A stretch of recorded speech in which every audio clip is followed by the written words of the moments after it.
اج کل ایک فتنہ بڑا زوراں تے بڑا عام فتنہ ہے بلکہ بڑا مضبوط ہو چکا ہے، انہوں کہندے ہیں فتنہ تفضیلیت، فرقہ ایک رافضیاں دا جڑا ساڑے اندر پایا جاندہ ہے۔ اے ساڑے نات خانہ دی صورت دے اندر، ساڑے نقیبہ دی صورت دے اندر، ساڑے شاعران دی صورت دے اندر، چونکہ جہل لوگ نے اور انہوں نے جن نے لایا گلی میں انہوں نے چلی، انہوں نے اس نہ کوئی غرض نہیں کہ دین دا کی نقصان ہے، اہل سنت دا کی نقصان ہے، مذہب دا کی نقصان ہے، عوام دا کی نقصان ہے۔ انہوں دا سارا دین مذہب پیسہ ہے، مال ہے، انہوں نے پتہ ہے کہ قوم کس گالو تے ویلاں کڑ دیئے تے پرچیاں سڑ دیئے، انہوں پرچیاں کڑانیاں نے پاویں اپنا ایمان ضائع کرن پاویں دوجیاں دا ایمان ضائع کرن، انہوں نے اس چیز نہ کوئی غرض نہیں۔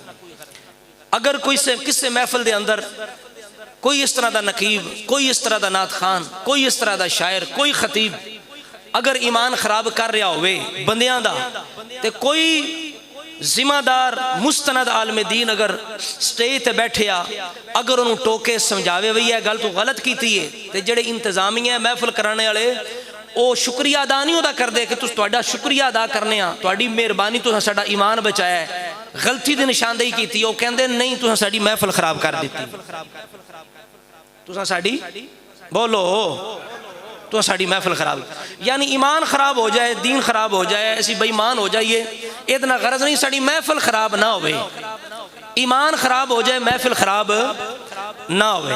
یعنی مقصد ہے کہ ذمہ داری ہے علماء دی کہ جتھے اس چیز ویکھن انہوں نے ٹوکنا چاہیے ہے، اے نہ ٹوکنے اور لحاظ دی وجہ ہے کہ آج یہ گمراہیاں پھیلا کے بعد وچوں اگر کوئی ٹوکے تو کہندے میں 10 سٹیجاں تے گل بیان کیتی ہے کہ آج تک مینوں کسے نہیں ٹوکیا مولوی تو کو بڑا علم رکھنا ہے، تو کو زیادہ جاننا ہے۔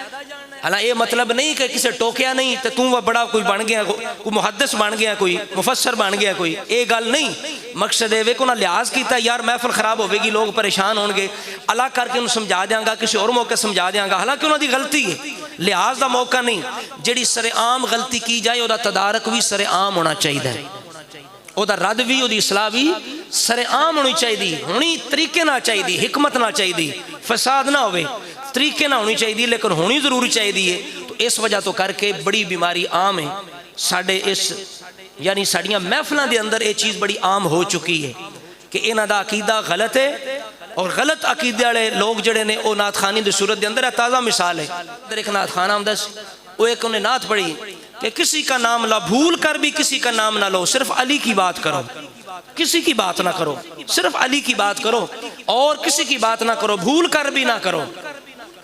میں دب یہ کہ ڈبے ماں نے بھول کر بات کیوں نہ کرے؟ نبی علیہ السلام نے، آپ دی ازواج نے، ابو بکر صدیق نے، عمر فاروق نے، عثمان ذو النورین نے، حضور دے صحابہ نے 1.25 لاکھ، اہل بیت دے باقی افراد نے، حضور دے چچا عباس نے، حضرت علی دے باقی بھائی نے۔ ایرا کی مطلب ہے وہ صرف مولا علی دا نام لو، صرف علی کا ذکر کرو، کسی کی بات نہ کرو۔ وہ بعد وچ تواڈے اتھے علاقے دے ایک بزرگ نے، وہ ایک دکان تے گئے شہر دے اندر، انہاں حضرت امیر معاویہ دا نام لیا اتھے، وہ دکان اگ لگ گئی، انہیں کہا ہیں اے معاویہ آئندے سن او سن فلان سن۔ یعنی یہ ساڑھے جڑے عام اس وقت نقیب نے نا، ساڑھے نعت خان نے، اے سارے یہ عقیدہ رکھ دیں، سمجھ آ رہی ہے؟ جڑا انہاں دے اندر بے ایمانی یہ پائی جاندی کہ امیر معاویہ دا نام لینا بھی پسند نہیں کر دے، جبکہ اہل سنت، پورے اہل سنت اتفاق ہے کہ حضرت امیر معاویہ حضور دے سچے سچے صحابی نے، قابل احترام نے، انہاں دا اپنا مقام ہے جڑا انہاں دا مقام ہے۔ تو اس وجہ تو کر کے او جناب تواڈے اس علاقے دا بندہ دکان تے گیا، انہیں حضرت امیر معاویہ دا ان اگ لگ گئی۔ اس دکاندار نے کہا میرے کو ایک بندہ میں لے آواں دا، تسی اپنا بندہ لے آیا جے تے گل کر لواں دے، حضرت امیر معاویہ تے گل کر لواں دے۔ ایک نعت خان ہے منڈی دا مشہور، نام آدھا نہیں لیندا، او دی گل کرنا پیا۔ یعنی ساڈے اندر بیماری کتنی پائی جاندی۔ انہیں آکھا تو اپنا بندہ لے آویں، انہیں میرے نال رابطہ کیتا جی گل کرنی، میں کہا چلو کر لاں دے۔ انہیں وعدہ دیتا 1-2 دن دا، وہ آپ نہ جا سکے، میں نے فون کیتا تسی پہنچو جی۔ اوتھے میں پہنچ گیا، میں کہا جی اس طرح دی گل تہاڈی ہوئی کسے بابے نال، تساں حضرت امیر معاویہ دی گل کرنی؟ ہاں جی کرنی۔ تے میں کہا تہاڈے کو کیڑا بندہ ہے؟ وہ کیڑا بندہ ہے تہاڈا جہدے نال گل کرانی جی میری، ساڈی گل کرانی جی؟ انہاں آکھیا جی وہ فلانے صاحب نے، وہ نعت خان جڑے نے بڑے مشہور۔ میں کہا انا للہ و انا الیہ راجعون۔ میں کہا وہی گل ہے کہ بے ایمانی جنہاں دے اندر ہوندی ہے۔ حضرات محترم بات ہے کہ اہل سنت و جماعت دا عقیدہ ہے، نظریہ ہے۔